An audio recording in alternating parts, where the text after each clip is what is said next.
Yes, I'm hilarious. Yes, I'm funny. Yes, me and my children have so much fun together.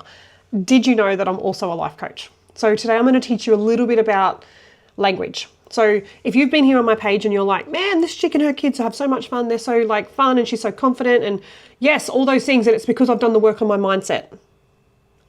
I'm going to share a little bit of that with you now. So hold on tight.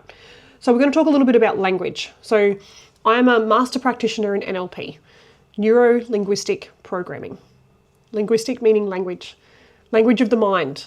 The language that we use in our mind to program our beliefs, thoughts, feelings, patterns, all those things. I'm a master at that.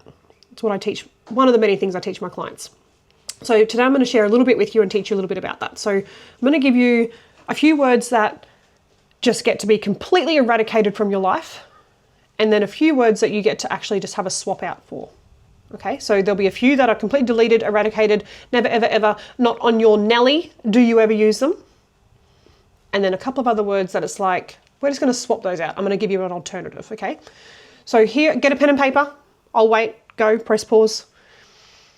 The words that are to be eradicated from your life, never, ever, ever, not on your Nelly, sweet fucking baby Jesus, refrain from ever using them. These words are should, I have to, try, and not. Let me break them down for you. Okay, should. Pretty simple. Every time you say to yourself, oh, I should be doing this, or I should be doing that, or I shouldn't be doing that. I should be nicer to them. I should be more confident. I should be doing more for my family. You are just literally chipping away your own self-esteem and telling yourself that you're basically a shit person. Stop it. If you're someone who's wanting to build confidence and self-esteem and self-love and self-care, you're shooting all over yourself and it's ruining it for you. Try. Let's talk about that. This word's eradicated from your vocabulary once you've watched this video. So there's a really great, where I got trained for NLP, they taught me this with a pen, so I'm going to teach you. If we were here in person, stay with me. If we were here in person, I would say to you, okay, try and take that pen out of my hand. And you would be like, and I'll be like, no, you took it. That's not trying, you actually did it. So that was taking the pen. Go again, try and take the pen. And then the person is really fucking confused because they're like, what do you mean? No, that's taking the pen, put it back. Okay then, what is trying? Boom, there is no fucking trying. There is no such thing as trying. Refrain from using it ever in your entire life. You either do or you don't. So there's no, oh, I'll try and make it to your party. There's no confidence in that at all. That person's not coming if they say, I'll try and make it. Have commitment to your words and your communication and be direct. You either do or you don't. I just really want to try and be a better person. I just really want to try and be happier. Bitch, you're not doing it if all you're doing is trying. Do or don't. I am creating more happiness in my life would be your swap out or your reframe. I am creating more happiness in my life. I am creating better scenarios in my life. I am surrounding myself with people who are actually uplifting me. As opposed to, I'm going to try and be better. I'm going to try and be happier. I'm going to try and find some new friends that don't fucking drag me down into a hole. Hear what I'm saying? Okay, great. Now not. Buckle in, put your seatbelt on. This is a big one. Delete it from your vocabulary. What that's going to do is force you to completely restructure your entire sentence that you were just wanting to say with the word not. So this is something that I see in my clients so friggin' often. It is like a human nature that we have, and the more people that know about this, the better life will be for so many people. If you can refrain from using the word not, it is going to force you to look at what you do want rather than what you do not want. So one of the first things I do with my clients is like, right, what are your dreams? What are your goals? What are we creating here? Where am I taking you? Come on, give it to me. And they'll rattle off a list of all the things that they don't want. And I'm like, bitch, that's not what I asked. I asked what you do want in life. What do you want more of?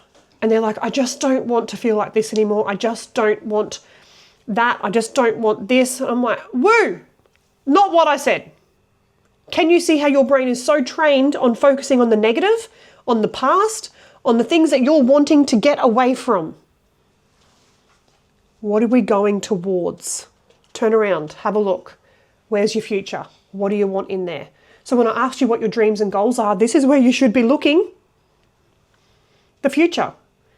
So many people tell me all about the things that they don't want. They're so used to moving away from it. It's the only way that they actually move forward. So in our sessions, we actually get to train your brain to be able to move forward through what you do want. It is training your brain to learn, what do you want? And the one thing that I've noticed in people is why they're so hesitant and so avoidant to ever do this is because it feels scary as fuck to look at what you do want. Because what if it doesn't come true? What if that's not possible? What if I allow my heart to dream on those desires and I don't get it? That's like, oh, disappointment central. Well, shit, babe, what if you do get it? What if what you're asking for is actually just your basic human need and right and your soul's perfect desire? What if that desire was put on your heart for a reason? Because that's your highest timeline. And you're too scared or too afraid to look at it. Boom, bitch. Eradicate the word not from your vocabulary and you'll be forced to look at what you do want. You're welcome. Now, these are some words that I'm going to teach you to swap out. So some swap outs are the word but gets swapped out for and. What's another one? I have to. It gets swapped out for I get to. Let me break that down for you. But, the word but, it negates everything that was said in the sentence before it. So let me give you an example. I love you, but can you stop doing that? We swap it out for the word and. I love you, and can you stop doing that, please? Can you see how, when you repeat that, the I love you still stands? But when you say but completely deletes the I love you, and all they get left with is, can you stop doing that? So I love you, and can you please stop being like that? Can you please stop treating me like that? Instead of, I love you, but can you please stop fucking doing that? Or I love you, and can you please stop treating me like that? The I love you still stands. Does that make sense? Okay, great. Got an itchy nose. Woo! The other one, I have to. Let me tell you a little story. We are going to remove the I have tos and I shoulds from your life and replace them with I get to. Because I have to sounds like a task. It sounds like a drag on your life. I have to, I'm being forced to, I don't want to.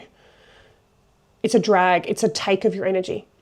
I get to, holy shit, immediately I feel pepped up. I get to, this is an opportunity. Yeah, baby. So I get to is an opportunity. I have to is a drag on your life. So I'll give you an example of when I first started to learn language and how to reframe it and change it in my life. I was working corporate and 3 kids, school age, and I had to do my grocery shopping in my lunch break, and I hated it. I have to do my groceries in my lunch break. I just wanted to rest in my lunch break. I'd been tapped out all day in the masculine, totally fucking drained, and then I had to go across the Red Woolies and get dinner, and it was like, ugh, I hated it. The moment that I changed my language to I get to go grocery shopping, I became really aware of the opportunity that I have for, I have money in my account to go and get that food for my family. I get to go and shop at that beautiful organic fruit place to be able to get those beautiful fruit and veggies for my family, and the butcher that's right next door with the fresh meat for my family. I get to. That's an opportunity. I have healthy children at home that I get to feed healthy meals to. It's an opportunity. I have money in my account to go and buy all that food. I get to. It's an opportunity. So are you starting to see how language is really friggin' important? Now, this concept might seem really simple. It's like, oh yeah, a couple of words, swap them out. This is why it can be so challenging for people and why people actually need a coach to be able to help them be held accountable to this. Because what goes on in your mind, however old you are, right? So I'm in my 40s. For 40 odd years, I've been speaking the same way. So you might be in your 40s, right? For 40 years, you learnt to speak and you've been doing it that way. You've got a super highway of all your thoughts, the way that your brain works. It knows how to put sentences together. It does that unconsciously. And it has this 8-lane superhighway of all the ways that it speaks, the way that it puts sentences together and the words that it chooses. It's unconscious and it just does it for you. What I'm asking you to do is to swap out those words and to reconstruct those sentences to be more positive and towards language. And what that actually can look like or feel like is like I'm asking you to go off that main 8-lane superhighway that's really easy, it's clear, it's fast, and we're going to go bush. We're going to go into the mangroves. There's no path here. You've got to get your machete out and you've got to chop a path down yourself. You don't know where you're going. It feels glitchy as fuck at the start. But the more that you walk that path, The more that you chop your machete through, eventually next time you use that path, you'll see that you can see where your footsteps were last time. You can see where the path has started to clear from when you chopped down the trees last time.